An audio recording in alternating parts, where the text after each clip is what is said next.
Okey, nampak full tak tu?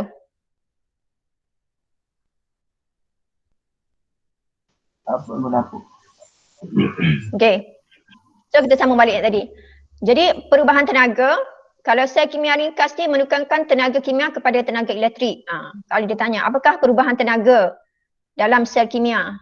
So kita jawab, perubahan tenaga dia berubahlah daripada tenaga kimia kepada tenaga elektrik. Tindak balas redox yang berlaku dalam sel menyebabkan pengaliran elektron. Okey, sebelum ni kamu belajar redox tu ada 4 kriteria. Oksigen, hidrogen, nombor persediaan dan juga elektron lah.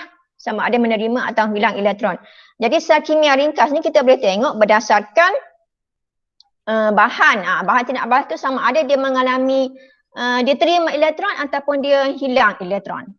Okey, beza keupayaan dikesan pada voltmeter menunjukkan arus elektrik terhasil. Kita boleh guna voltmeter ataupun galvanometer untuk ukur nilai beza keupayaan, nilai voltan. Okey, seterusnya tindak balas redox dalam sel kimia. Okey. So tadi dikata kalau sel kimia tu apabila dua logam yang berlainan dicelup ke dalam elektrolit. Dua logam berlainan dicelup ke dalam elektrolit. So kalau kita tengok sini, logam yang pertama kita ada magnesium. Tak? Kemudian kita ada logam yang kedua, kita ada kuprum. Ni logam ni. Dan kita ada elektrolit. Elektrolit itu mesti dalam keadaan larutan ataupun leburan. So contoh sini kita ada elektrod magnesium, logam magnesium dengan logam kuprum. Elektrolit kita larutan kuprum 2 klorida. Okey, ni contoh sel kimia ringkas. So apa yang berlaku dalam sel kimia ringkas ni untuk kita terangkan berdasarkan tindak balas redox. Okey. So dia kata contoh sel kimia pasangan logam magnesium dengan kuprum, nilai inert magnesium adalah lebih negatif. So nilai inert ni kita boleh refer jadual sebelum ni. Jadual untuk keupayaan elektrod piawai. Muka surat 24 ke muka surat 22 je kita ingat. Tapi nilai inert tu kita ambil di situ. So dia kata nilai inert magnesium adalah negatif. Yang ni teori ni. Nilai inert magnesium adalah negatif. Nilai ni kita boleh ambil daripada jadual. Maka magnesium menjadi terminal negatif. So kalau inert dia negatif, dia akan jadi terminal negatif. Terminal negatif ataupun jadi anode lah. Kalau positif, positif. Ada soalan nak tanya ke? Kalau yo magnesium Saya yang dengar ada, macam ongek-ongek ni. kalau magnesium yo ni positif. Kalau magnesium jadi positif, kita tak boleh tengok gitu. Kita kena tengok nilai inert. Dalam soalan dia akan bagi dua elektrod berlainan. Dua elektrod logam berlainan. Tengok nilai inert. Kalau nilai inert dia negatif, dia akan jadi terminal negatif. Boleh? So kita kata tindak balas yang berlaku di terminal negatif ialah pengoksidaan. Okey, lepas tu kita tengok pula kuprum. Nilai inert kuprum adalah lebih positif. Maka kuprum menjadi terminal positif. Ataupun katod. Terminal positif ataupun katod lah bagi sel kimia. Kalau terminal negatif, anode sel kimia. Kalau terminal positif, katod untuk sel kimia. So dikata tindak balas di terminal positif ialah suatu tindak balas penurunan. So salah satu cara lagi untuk kita kenal pasti, okey kita tengok terminal negatif tadi kita kata dah, magnesium akan jadi terminal negatif. So yang ini setengah persamaan. Magnesium dia akan hilang elektron ni lah. Hilang elektron. Elektron berada di sebelah kanan anak panah. Yang anak panah tak? So maksudnya atom magnesium melepaskan elektron ataupun dia hilang elektron. Jadi ion magnesium. So elektron ni bergerak ke mana? Elektron ini bergerak keluar daripada elektron ni melalui wayar penyambung. Melalui litar luar, wayar penyambung. Kod luar. Bukan kod elektrolit dah. Elektron bergerak melalui litar luar ataupun melalui wayar penyambung. So nanti dekat voltmeter ni kita akan dapatlah nilai voltan ataupun nilai beza keupayaan. Itu terminal negatif. Ada orang nak masuk ni. Tapi saya kena ni dulu lah. Keluar balik.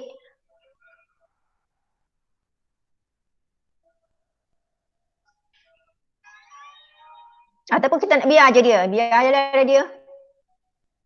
Kejap saya buka.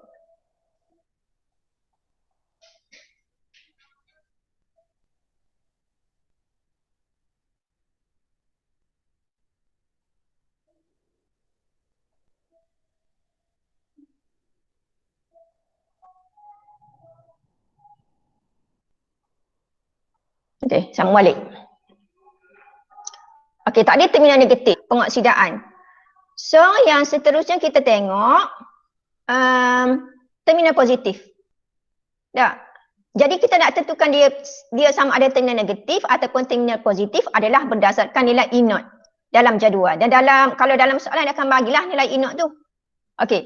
So sekarang ni terminal negatif kita adalah terminal negatif. Terminal positif kita adalah kuprum tak? Okey, terminal positif kuprum. So dia punya setengah persamaan Cu2 positif terima elektron mengalami penurunan jadi atom kuprum.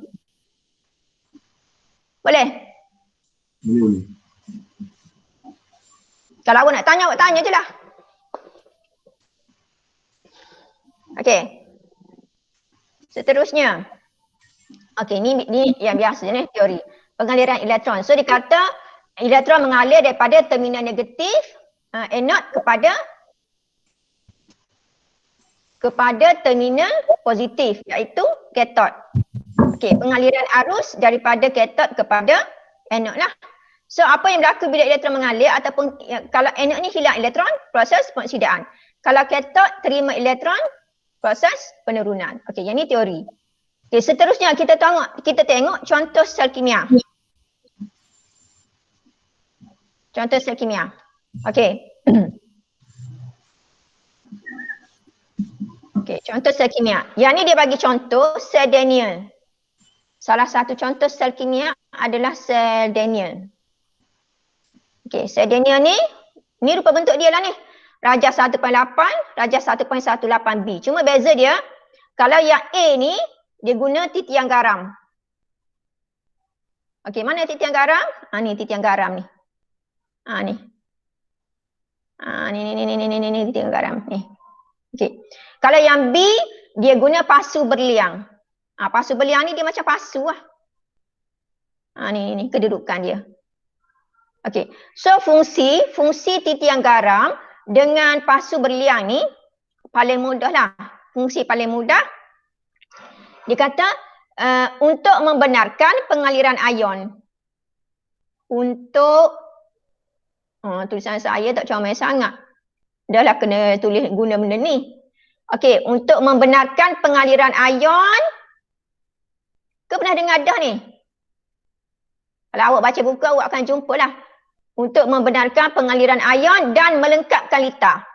Ni, titian garam dengan pasu berliang. Cuma kalau pasu berliang ni kadang-kadang kita buat untuk memisahkan dua elektrolit daripada bercampur.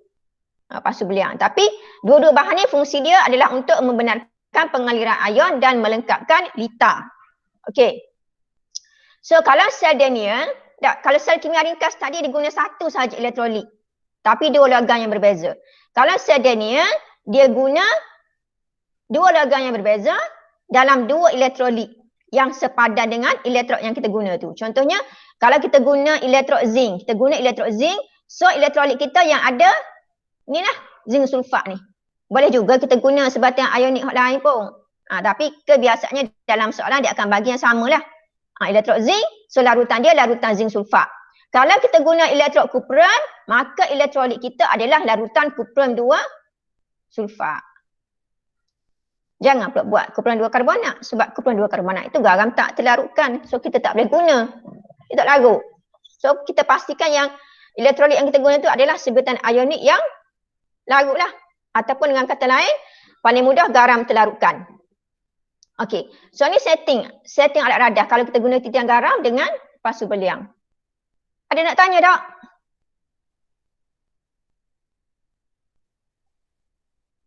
Tak ada. Senyap tak ada tu. Okey, so dia kata didapati di dalam sel Daniell E naught bagi 2 sel setengah. Sebelum ni kamu belajar dah sel setengah. Sel setengah tu dia untuk satu logam dalam elektrolit. Satu elektrod logam dalam elektrolit. Tu sel setengah. Tapi kalau 2 elektrod logam dalam 2 elektrolit ataupun dalam satu elektrolit itu sel kimia.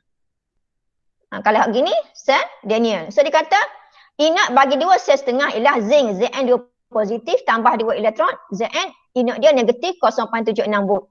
Yang ni kita dapat daripada jadual. Tak perlu hafal ni, cikgu pun tak ingat berapa voltan dia. Tapi kita boleh rujuk jadual. Keupayaan elektrod piawai. Ambil situ nilai. Cuma kita kenal pastilah elektrod apa yang terlibat. Zinc dengan kuprum. Okey, so zinc dia kata zinc dengan nilai inert yang lebih negatif ialah terminal negatif. Yang ni teori ni kena tahu. Lebih negatif, inert lebih negatif, terminal negatif iaitu anode. Okey. Kalau kuprum dengan nilai inert yang lebih positif, inert yang lebih positif, terminal positif, kathod. Yang ini teori lah ni. Boleh? Paling mudah cerita dia. Okey, seterusnya. So, apa yang berlaku di anode dan di kathod? Apa yang berlaku? So, kita kata elektrod zinc mengalami tindak balas pengoksidaan. Kenapa dia mengalami tindak balas pengoksidaan? Sebab dia hilang elektron. Okey, kita tengok situ. Zinc dia jadi Zn2 positif. Hilang elektron. Elektronnya berada di sebelah kanan anak panah ni. Maksudnya dia hilang elektron ataupun lepaskan elektron lah. Jadi tindak balas oksidaan. Refer balik definisi penerimaan ataupun kehilangan elektron untuk tindak balas redox. So kalau hilang elektron dia adalah pengoksidaan. Okey, untuk elektrod kuprum ataupun kathod, apa yang berlaku di kathod adalah ion Cu2 positif. Ion Cu2 positif terima elektron jadi Cu. Maka tindak balas penurunan. Kenapa? Sebab ion kuprum 2 menerima elektron. Jadi persamaan ion keseluruhan zinc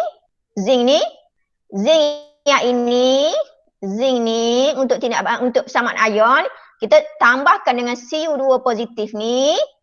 Okey, tambah zinc tambah Cu2 positif, anak panah dapat yang sebelah kanan anak panah ni lah Zn2 positif tambah dengan Cu. Saling balik sahaja. Elektron ni kita potong macam biasa untuk dapat persamaan ion keseluruhan. Okey, so dikata elektron mengalir dari elektrod zinc ke elektrod kuprum melalui wayar penyambung. Okey. Ada yang nak tanya?